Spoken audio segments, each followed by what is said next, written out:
አንዳንድ ጊዜ በመጠመቃችን ብቻ የለም ብለን መወሰን የለብንም። ደጋግሜ እንደነገርኳችሁ ጠበል ጠጥቶ የሚልኩት አለ። ጠበል በደንብ ይጠጣና ሄደህ እዛ የሚጠብቅህ ይሄ ነው፣ ጥርስን ነክሰህ ዝም በል ይሉታል። ከዛ በኋላ ሲገባ ጥርሱን ነክሶ ዝም ይላል። ለሱ ትልቁ ውርጅብኝ ጧትና ማታ ቀን የጸሎት ቦታ ቤታችን ሲኖርና የአምልኮት ጊዜ ሲኖረን ነው። በዛም በላይ ደግሞ በቅጥቀጣ መንፈሳዊ ድፍረት ሲኖረን ነው።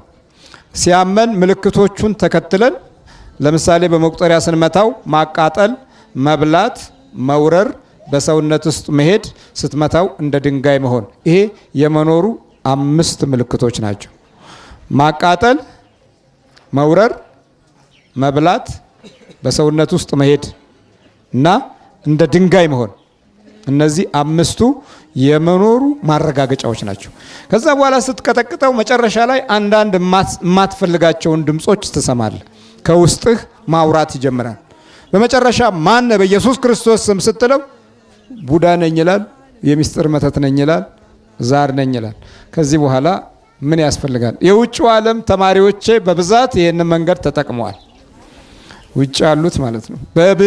በብዛት እያንዳንዱ የራሱን መንፈስ ይዞ ግማሹ በስልክ ግማሹም ራሱ እያሰናበተው ግማሹም እርስ በርሱ በደንብ ያወቀው አንዱ ለአንዱ እያገዘ ዛሬ በቤተ ክርስቲያን ረጅም ዘመን ኖረው ያላወቁት አገልጋዮች የሰሙት ምእመናን ጠላትን እያሸነፉ ናቸው። ይሄ እንግዲህ ምንድነው? ይሄ እንግዲህ ሁሉንም ማስማተኛ አድርጊያለሁ። እግዚአብሔር ስሙ የተመሰገነ ይሁን። በቃ በሙሉ ያደመጠ በሙሉ በቃ አስማተኛ ሆኗል።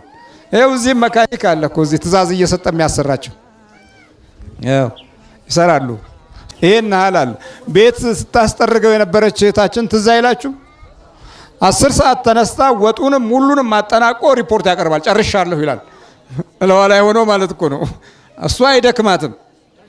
እና ሊሂድ ወይ ስላት አይ ትንሽ ላሰራው ሰራተኛ የለኝም ማለች እኮ። እና ይሄን ነው ይሄን ሰው በክፉ ላይ ጠንካራ የእምነት ጉልበት አግኝቷል።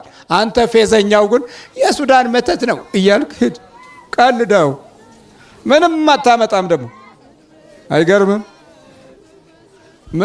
ምንም አታረግም። በራስህ ህይወት ላይ ትቀልዳለህ።